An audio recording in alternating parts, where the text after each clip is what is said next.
On the corner of 72nd Street and Central Park West, there stands a building as if it never belonged to this city. In the midst of Manhattan, where everything is constantly being demolished, replaced, rebuilt, and upgraded, the Dakota remains, quietly and stubbornly. It doesn't look like an apartment building. It looks like a fortress. 9 stories of thick brick and dark terracotta rise from the Manhattan stone. German Renaissance-style pointed roofs cut across the sky. Black iron balconies jut out from the heavy facade. And in the middle of it all is a large, deep, dark archway. Like a gateway to another world. You stand before that archway and have a very clear feeling. This is not a place to pass through. This is where boundaries are drawn. Outside is the noisy, bustling city that never sleeps. Inside are 65 apartments nestled behind walls so thick that the sound of traffic seems to be swallowed up. The walls were built not just to block out noise, but to separate it. The Dakota is called America's most famous apartment building. But it's not famous for being the tallest. Not famous for being the most luxurious. It's famous because it is still here. For over 140 years, the Dakota has stood in a city unforgiving of the past. It survived economic crises that brought down the real estate industry. It survived periods when old buildings were considered outdated and ruthlessly demolished. It survived the pressures of development, changing tastes, and social upheavals that most contemporary buildings failed to overcome. And it also carries a tragedy etched into the collective memory of the world. A moment that transformed this building from just a place to live into a historical landmark. A place where people come to remember, to grieve, to stand in silence. It's worth noting that, from the beginning, the Dakota wasn't expected to exist. When construction began, many believed it would fail, that it would stand isolated, empty, and soon abandoned, that no wealthy person would be crazy enough to live there. And so, the story of the Dakota isn't about a beautiful building. It's the story of a decision that went against the social map, about a belief that the city could expand, that value could be created before anyone realized it. This is the story of a structure, built where no one wanted to live, a structure ridiculed, doubted, called madness.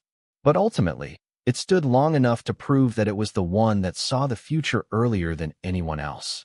And to understand why the Dakota exists, we have to go back to a time when it wasn't even considered New York. To understand why the Dakota was considered a crazy idea, one must understand how New York viewed its city at the end of the 19th century. In 1879, Manhattan had an invisible but very real boundary. That boundary lay on 42nd Street. South of this street was the New York everyone recognized. Bustling avenues, elegant brown buildings, brightly lit shops, the social life of the wealthy. This was where the rich lived, socialized, and were seen. North of 42nd Street was a different world. Not the future, but emptiness. The Upper West Side was not yet the Upper West. It was a rocky, unpaved area with makeshift shacks and unleveled land. Cows grazed among the rocks protruding from the ground. The makeshift shacks of the poor and immigrants, constructed from scrap wood, are scattered about. Infrastructure is virtually non-existent. There is no reliable gas supply. The water supply is weak and inconsistent. Streets are rarely paved. At night, the area is shrouded in darkness. In 1879, an elevated railroad reached the area, but instead of attracting the wealthy, it exposed desolation. Passengers sitting on the train look down and see no shops, no crowds, only empty land and dust. No one with money wants to live here. Not because they can't see Central Park, but because they don't believe the west side of the park has a future. The wealthy New Yorkers live in Murray Hill, Gramercy Park, or in townhouses along Fifth Avenue, east of Central Park. The Upper East Side began to attract investment. The West Side was left neglected. Land prices reflect that. Land on the Upper West Side was suspiciously cheap. Sellers were willing to lower prices just to get a buyer. Investors stayed away because they saw no way to make a profit. In the minds of the elite at the time, living far from the center wasn't pioneering. It was isolating oneself from society. A wealthy family needed more than just a house. They needed neighbors of the right class. They needed shops, theaters, churches, clubs. They needed to be seen, and seen in the right way. The Upper West Side had none of that. Only land, rocks, and silence. And it was in this place where New York seemed to end that. A man saw a starting point. The man who saw the beginning where New York ended was Edward Clark. In 1879, he was 70 years old, at an age when most others were thinking about preserving their possessions. Clark was preparing for the biggest gamble of his life. He wasn't a dreamer. He was a man who understood money. Clark's fortune came from the Singer's Sewing Machine Company, one of America's most successful businesses of the 19th century. Singer's sewing machines appeared in millions of homes, changing the way clothes were produced and generating a nearly endless stream of profits. His partner, Isaac Singer, died in 1875. From then on, Clark became the main power holder in the company. He wasn't just rich. He controlled a global money-making machine. But what set Clark apart from many wealthy New Yorkers was the way he viewed real estate. He didn't see it as something to show off. He viewed it as a functional structure. Clark had invested in several successful housing projects in Manhattan. He understood that the city was changing and the way of life had to change with it. Townhouses, individual homes, couldn't keep expanding indefinitely on a limited island. He looked to Europe and saw something Americans were still wary of. The upper class had long lived in apartments, not because they were poor, but because it was efficient. The problem in New York wasn't that apartments were bad. The problem was that they were never designed for the wealthy. Clark believed that if apartments were built large enough, luxurious enough, and safe enough, they would no longer be a symbol of the lower class. They would become a form of vertically stacked townhouses. But to convince the wealthy to abandon their old habits, he needed to do more than build a beautiful building. He needed to create a sense of security. And that's when Clark looked north, not to the already confirmed success, but to the empty space left to shape. Central Park was finished. He believed this green space would increase in value over time. The only question was, who would get there first? Clark understood that if he built something big enough, serious enough, unmistakable, the city would be forced to react. He bought the land at the corner of 72nd Street and 8th Avenue, a large, inexpensive plot of land, considered useless to the wealthy. For most New York, it was an absurd decision. For Clark, it was the perfect location, because he wasn't building to blend into the present. He was building to pull the future toward him. Having chosen the land for his gamble, Edward Clark needed someone who could translate his beliefs into concrete form. That person was Henry Janeway Hardenberg. That year, Hardenberg was only 33 years old. He was young, but not unknown. He had designed homes for some of New York's wealthiest families, including projects for the Vanderbilt family. Hardenberg wasn't the kind of architect who flaunted novelty. He believed in a sense of solidity, in the idea that a building should make people believe it would remain there long after they were gone. Clark didn't ask him to build a beautiful building. Clark gave him a much more difficult task. Design a building for the rich, in a place where the rich don't want to live.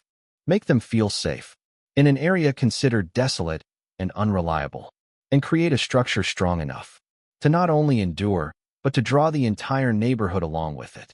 Hardenberg understood that beauty alone wasn't enough. He needed an architectural language that could convey stability and power at first glance. He chose the German Renaissance style. This wasn't a light or friendly style. It used thick walls, pointed roofs, heavy and dark decorative details. It evoked the feeling of a castle, of a defensive structure, of something built to stand firm. This style wasn't just aesthetic. It was a message that this building wasn't fragile, that it wasn't a temporary experiment, that it was built to last. More importantly, Hardenberg made a strategic decision, designing the floor plan as a hollow cube with a central courtyard. The building's four wings enclose a closed space, with only one main access point. This space is not open to the city. It exists only for those who live inside. Those entering the building will not go straight from the street into their apartment. They must pass through an archway, through a deep corridor, and then to the inner courtyard. Each step is a transitional layer. Hardenberg understood that the feeling of security doesn't just come from locks or guards. It comes from the architecture, from knowing you're entering a protected place, a place with boundaries, a place not easily breached. The Dakota was envisioned not just as a building to live in. It was envisioned as a fortress for private life. And in the context of 19th century New York, It was such a bold idea that many found it hard to believe it would succeed. When Edward Clark officially submitted his building plans in 1880, New York couldn't ignore it. Not because people admired the project, but because it was too big to be overlooked and too absurd to be believed.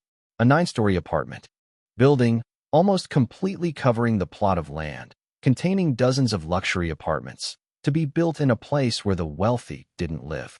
To many, it wasn't vision. It was recklessness. The press quickly got involved. Articles appeared with a skeptical, even mocking, tone. They called the project Clark's Folly, Clark's Madness. That name wasn't just satirical. It reflected a nearly absolute belief in New York society at the time. Geography dictates class, and no architecture is strong enough to change that. There's a story that's been told many times. A journalist once told Clark, "If you're going to build here, you could build all the way in the Dakota Territory." The Dakota Territory was then a newly opened frontier of the United States. Remote, wild, almost completely isolated from the civilized world. Comparing the Upper West Side to the Dakota Territory was to say, this place didn't truly belong in New York. Clark didn't argue. He didn't explain. Neither did he seem offended. On the contrary, he accepted the name. If people wanted to call his building Dakota, Dakota would be its official name. There was a remarkable calmness in that decision. Clark didn't try to persuade public opinion with words. He let the building speak for itself. In the eyes of many, building Dakota was proof that money couldn't buy social standing. No matter how rich he was, Clark couldn't force other wealthy people to live in a place they considered the wrong place. But Clark saw things differently. He believed that if a project was large enough, serious enough, and unmistakable enough, society would be forced to adjust its perspective. The Dakota wasn't built to immediately blend in. It was built to stand there as an unanswered question. Can a building precede the city? Can architecture attract value instead of waiting for it to appear? When the first walls began to rise from the rocky ground west of Central Park, the ridicule didn't stop. But from that moment, the Dakota was no longer an idea on paper. It had become a physical entity. And once it was there, it forced New York's attention. In October 1880, construction of the Dakota officially began. Before the walls, before the spires and arches, the first thing people had to face was rock. The Manhattan bedrock lay very close to the surface. This was an advantage for its solidity, but a nightmare for construction. Workers had to use explosives to blast rock, level the ground, and excavate the basement. The explosions echoed in an area accustomed to silence. They signaled that this place would not remain a wasteland for much longer.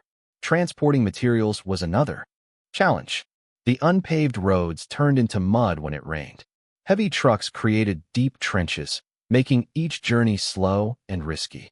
Bricks were shipped from New Jersey. Terracotta was custom-made for each decorative detail. Iron beams came from metallurgical plants in Pennsylvania. The wood was brought in from the forests of northern New York State. Hundreds of workers toiled in shifts on the construction site. Bricklayers, iron workers, carpenters, and laborers. At its peak, several hundred people worked together each day. This was the 19th century. There were no safety helmets, no safety harnesses. Accidents were considered part of the job. Falls from scaffolding, being hit by falling materials, being crushed by heavy equipment. These stories are not recorded in official records, but they exist in the memory of structures built by human effort. Despite all the difficulties, the building gradually rose. Layers of bricks piled upon layers. Thick and heavy, nothing fragile in this structure. The local people, though not many, began to take notice. The building was too big to be ignored.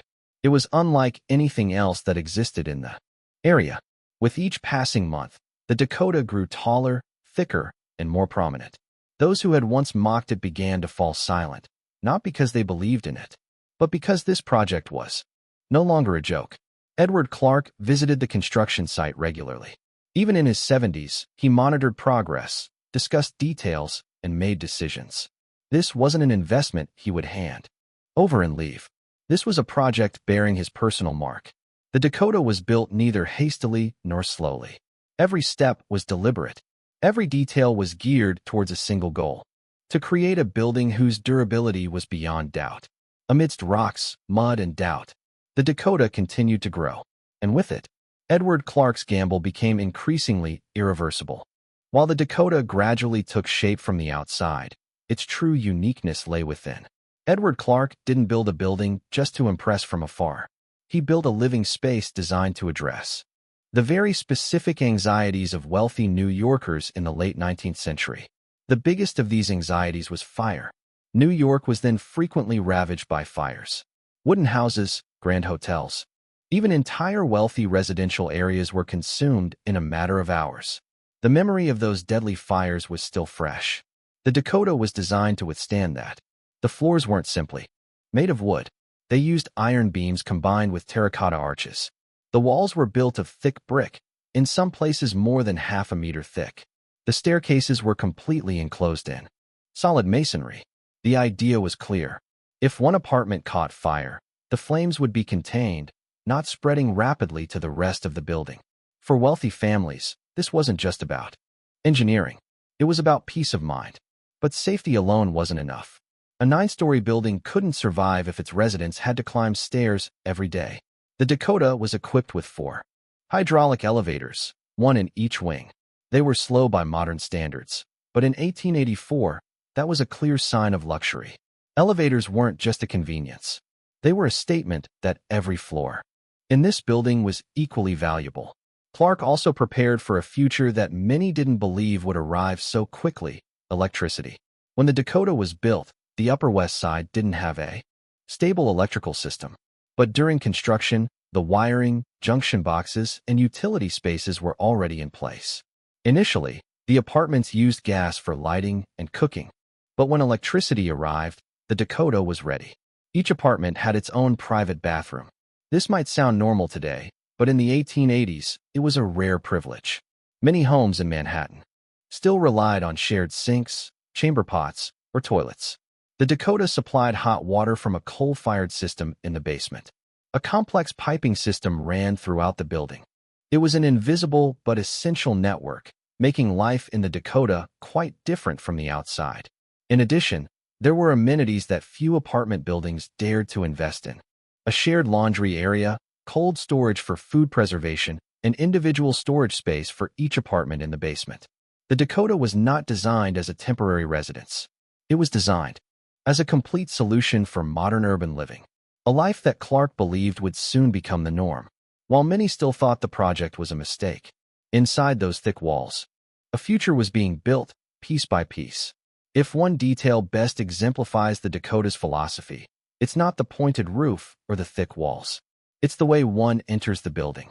The Dakota doesn't allow you to go straight from the street into the house. There's always a buffer zone between the city and the living space. On 72nd Street, the Dakota's archway opens like a gap in the heavy wall. It's wide enough for a horse-drawn carriage to pass through, but it doesn't feel welcoming. On the contrary, it feels controlling. Upon entering, you don't immediately see the apartment nor the courtyard. You pass through a long tunnel, dark enough to separate you from the outside world. The noise of the street gradually fades. The space closes, and then the courtyard opens. A square space, completely enclosed by 4 wings of the house. There's light, greenery, and fresh air here, but no city. No random passers-by. No prying eyes. The courtyard exists not just to provide light to the interior rooms. It exists to create a world of its own. Children can play here without the threat of traffic. Adults can converse without raising their voices. Everyday activities take place in a space protected by the very structure of the architecture. Henry Hardenberg understood that safety wasn't just a technical matter. It was a feeling. The feeling that you're in a place with clear boundaries. The feeling that not everyone can access your life. The feeling that the city, with all its chaos, has been left behind. Each door of the Dakota opens onto a courtyard. Residents don't need to go out into the street to get to their apartments. They move within a self-contained space where every face is familiar. This is an ostentatious luxury. This is the luxury of privacy. In the context of 19th century New York, where the lines between public and private were often blurred, the Dakota makes a clear statement. Private life can be designed. This building doesn't just protect its residents from the weather or noise. It protects them from intrusion. And it is precisely because of this spatial organization that The Dakota is more than just a place to live. It is a self-contained world, intentionally constructed, to separate, to preserve, and to make those who live inside believe they have chosen the right place to belong. As the Dakota was taking shape, with its walls rising and the fort structure becoming irreversible, Edward Clark died. He died on April 14, 1882, at his Manhattan home. The cause of death was recorded as heart failure. He was 73 years old. Clark passed away before the project was completed. He had seen the Dakota rise from the bedrock, but not yet see it filled, not yet know whether his gamble would succeed. In real estate history, this is a time when many projects collapse. The visionary is gone, the heirs look at the remaining costs and choose to stop. A project too large, too controversial, too expensive, is more likely to become a burden than a legacy. The Clark family faced a difficult choice. They had invested millions of dollars in a building that public opinion believed would fail. Continuing construction meant pouring more money into a project with no proven track record of success. Stopping meant accepting that all the ridicule was true. They chose to continue. Clark's son, Alfred Corning Clark, along with his grandson, Edward Severin Clark, took over the project. They weren't the originators of the idea, but they became responsible for its outcome. Continuing construction was no longer a story of vision. It became a story of honor. Because the Dakota was now too big to be left unfinished, a massive block of stone stood on the street corner. Stopping would have turned it into a symbol of perpetual failure. Construction continued for the next 2 years. The final details were completed. The engineering systems were installed. The courtyard was finished. The archway was reinforced. In 1884, the Dakota was officially completed. 9 stories of brick and terracotta stood there, complete, heavy, and unmistakable. The building looked as if it had always belonged there, though in reality, no one was sure whether it truly belonged to New York. And as the gates opened to welcome its first residents, a question hung over the entire structure. Would the Dakota become a proven vision, or merely a beautiful fortress in the midst of desolation? The answer wouldn't come immediately. It would come very slowly, apartment by apartment, decision by decision, in the years to come. In October 1884, the Dakota officially opened its doors to residents. There was no grand inauguration, no curious crowds, just a single, unfinished building standing quietly in a place that much of New York still considered too far to live in. The first apartments were offered for rent. They were spacious, high-ceilinged, had private bathrooms, elevators, and amenities few other buildings in the city possessed. On paper, the Dakota was superior to most existing housing developments, but the paperwork couldn't erase the sense of apprehension. To get to the Dakota, one had to take the elevated railroad. The journey was noisy, filled with coal smoke, and shaky. Upon disembarking, they entered unfinished streets, dimly lit, with sparse shops. For many wealthy families, this was unacceptable. They were accustomed to stepping outside their homes and immediately seeing their society. Here, they saw only emptiness. The first few months dragged on slowly. Many apartments remained vacant. However, what critics had predicted, a completely uninhabited building, didn't happen. By the end of the first year, about 40% of the apartments were occupied. That wasn't a resounding success, but it was enough to prove that the Dakota wasn't entirely unpopular. There were people willing to live here. The question was, who were they? The names that appeared on the first resident list weren't exactly what Clark had envisioned. There were traditionally wealthy families, but not many. Instead, a different group began to take center stage. These were people who didn't put society first. People who needed space more than an address. People who were willing to trade convenience for peace and quiet. They were musicians, painters, writers, and performing artists. For them, the Dakota wasn't too far. It was secluded enough. Spacious rooms allowed for pianos, easels, and large desks. Thick walls allowed them to work without disturbing neighbors. The courtyard created a slower pace of life than the city outside. While the traditional elite remained hesitant, creative individuals began filling the void. The Dakota hadn't won yet, but it had found the first group of people willing to put their faith in it. And from that moment, the building's fate began to take a direction no one had predicted. As the first residents settled into the Dakota, one thing became clear. This building didn't appeal to everyone, but it appealed to the right people. The wealthy families familiar with Fifth Avenue were still hesitant. They viewed the Dakota as an unproven experiment. But for another group, the neighborhood's very imperfection was an advantage. These were the creative people. Musicians needed space to play for hours on end. Artists needed natural light and high ceilings. Writers needed extended quiet, undisturbed by noise and social formalities. The Dakota provided all of that. The thick walls made it difficult for sound to escape. A piano was no longer a source of annoyance. Practice, experimentation, repetition, things often considered bothersome, were accepted here as part of life. Spacious living spaces also offered a sense of freedom. Many apartments could be used for both living and working. Life and creativity didn't need to be separated. The Dakota's off-center location created a different rhythm of life.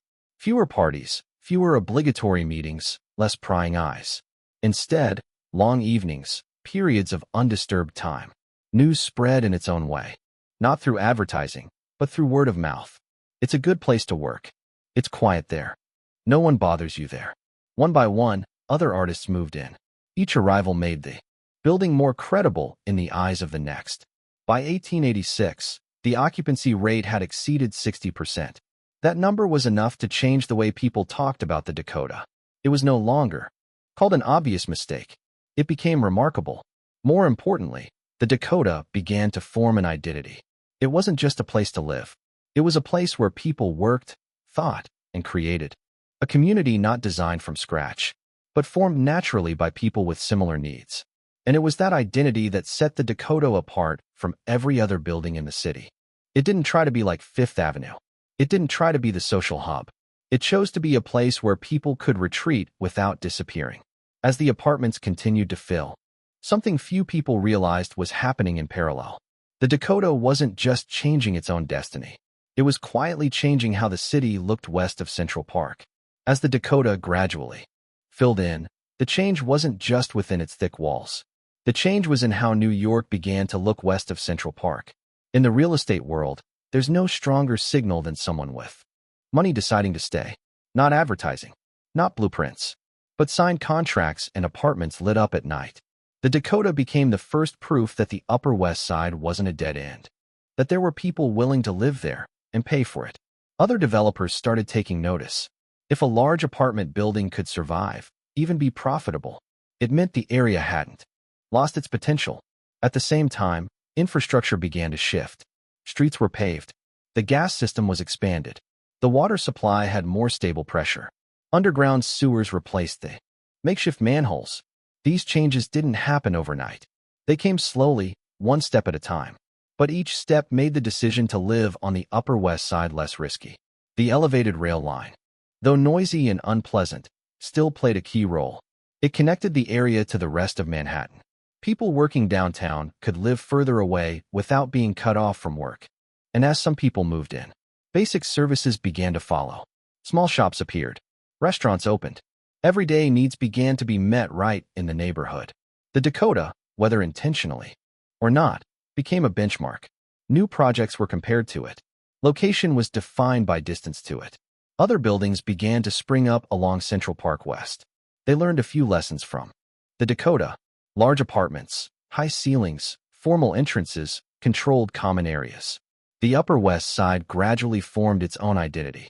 Unlike the Upper East Side, with its densely packed townhouses, it became an area of large apartment buildings, facing the park, with a more European than traditional American feel. And amidst all that change, the Dakota stood still. No expansion, no change in form, no need to chase trends. It wasn't the newest building, but it was the building that proved this area could be a place to live. As the city began to pour toward it, the Dakota had fulfilled its most important role. It didn't just survive. It brought the future closer. When the Upper West Side was no longer a test site, the Dakota entered a new phase. The building had proven that it could survive. But survival didn't mean it was easy. A large structure like the Dakota required constant care. With each passing year, operating costs increased. Higher taxes, higher labor costs, more expensive repair materials. The thick walls, once a symbol of durability, now needed maintenance. The roof needed repairs. The plumbing system suffered. Leaks. The hydraulic elevators required periodic overhauls. The ironwork and terracotta had to be cleaned, reinforced, and replaced. The Dakota couldn't be left unattended. Without care, it would quickly become a burden. The Clark family continued to own and manage the building for decades. They understood that the Dakota's greatest value didn't lie in short-term profits. It lay in keeping the building livable. Many other homeowners in the city chose a different path. They reduced maintenance costs. They delayed repairs. They let old buildings deteriorate, waiting until they could sell or demolish them. The Dakota didn't follow that path. It was carefully maintained, even though that didn't always yield high profits. Preservation became a conscious choice, not a coincidence. By the beginning of the 20th century, the Dakota was no longer a risky project. It had become a stable part of New York's urban life. But that very stability raised a new question. How could a building over 30 years old continue to function in a city that was changing so rapidly? The answer didn't lie in refreshing it to keep up with every trend. It lies in selective adaptation. Improvements are made as needed. Lighting systems are upgraded. Some amenities are adjusted to suit the times. But the basic structure, form, and spirit of the building remain unchanged. The Dakota doesn't chase the new. It chooses to stand firm. And that very choice sets it apart from many of its contemporaries. While other buildings are replaced, the Dakota gradually becomes a fixed point in the city's memory. Something familiar, enduring, that people begin to take for granted, until they look around and realize that most things similar to it have disappeared. By the mid-20th century, the Dakota was still standing, but its operating model was beginning to feel the pressure. Maintenance costs were rising. Property taxes were increasing. Salaries for its large staff were steadily escalating. A building constructed in the 19th century couldn't operate cheaply in the 20th century. The rental model, once effective for decades, was becoming increasingly strained. The Clark family, who had owned the Dakota for generations, began considering a different path. That path was called cooperative. In 1961, the Dakota officially transitioned to a housing cooperative model. Instead of renting, residents purchased shares in the company that owned the building. Each share came with the right to live in a specific apartment. This change wasn't just legal. It completely altered the relationship between people and the building. Residents are no longer temporary occupants. They become owners. Every maintenance decision, every expense, every repair plan is now directly linked to their wallets and their future. Along with the cooperative model, a new center of power emerged: the board of directors. The board is responsible for safeguarding the building's finances, architecture, and lifestyle. But more importantly, the board has the power to decide who becomes a new resident. When an apartment is sold, buyers need more than just money. They need approval. The Dakota's approval process quickly became notorious. Applicants must demonstrate financial capability, far exceeding the purchase price of the apartment. They must show they have sufficient cash to cover high maintenance fees for many years, even without income. But money isn't the only factor. The board considers lifestyle, personality, and suitability for the community. Will this person respect their neighbor's privacy? Will they create a security risk? Will they consider the Dakota their home, or just an address to show off? These decisions often take place behind closed doors. There is no public explanation. There is no public debate.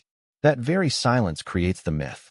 Stories of wealthy, famous applicants being rejected begin to circulate. True or false, they all reinforce one image. The Dakota is not a place where money can buy entry. The cooperative model provides stability. Residents stay longer. Buyers often intend to stay for years, even a lifetime. The Dakota gradually became a closed, stable, and tightly controlled community. Not noisy, not volatile, not easily accessible, and in a city that is constantly changing. It is precisely this resistance to change that becomes the Dakota's greatest value. After transitioning to a cooperative model, the Dakota not only achieved financial stability, it began to take on a new role: the role of an icon. For decades, the Dakota had been home to artists, intellectuals, and those seeking privacy. But by the late 1960s, the building transcended the realm of pure real estate and entered popular culture. In 1968, the film Rosemary's Baby was released. The film wasn't shot inside the Dakota, but the building's exterior was used as the primary setting. Audiences around the world saw the Dakota's imposing facade, dark archways, and historic architecture on the big screen for the first time. That image made a profound impression. The Dakota wasn't presented as a warm or friendly place. It appeared as a mysterious, enclosed structure, giving off an ancient and inaccessible feeling. The film was a resounding success, and with it, the Dakota entered the public imagination. From then on, the building was no longer known only to those who lived there or the New York real estate industry. It became a globally recognized landmark. A year later, in 1969, the Dakota was recognized as a historic landmark of New York City. This decision officially confirmed what many had already felt. The Dakota is irreplaceable. The landmark status provided protection, but also imposed new limitations. The facade, the roof, the architectural details could not be altered at will. Any intervention had to respect the building's original form. The Dakota now belonged not only to its residents, it belonged to the city's history. This added weight to each decision. Repair was no longer simply repair. Every choice was a balance between modernization and preservation. At the same time, the Dakota's reputation continued to spread. Stories, rumors, and images associated with the building multiplied. Some saw it as beautiful. Some found it gloomy. Some only knew it as a symbol of old New York. But no matter how you look at it, the Dakota had crossed a crucial line. It was no longer just a place to live. It became an image that, just by mentioning its name, evoked a very specific feeling. And when a building becomes an icon, life inside it will never be entirely normal again. In the early 1970s, the Dakota began attracting names the whole world recognized. Among them was Yoko Ono. After years of living in hotels and makeshift accommodations in New York, Yoko wanted something different. She wasn't looking for ostentation. She was looking for stability. The Dakota delivered that in its own unique way. It was discreet. It was controlled. And most importantly, it created a sense of being sheltered from the outside world.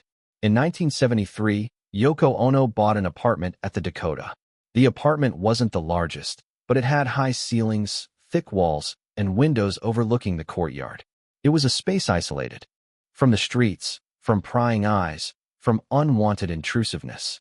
John Lennon initially disliked the Dakota. He found the building dark, heavy, and gloomy. The old architecture evoked unpleasant images in him. But Yoko was resolute.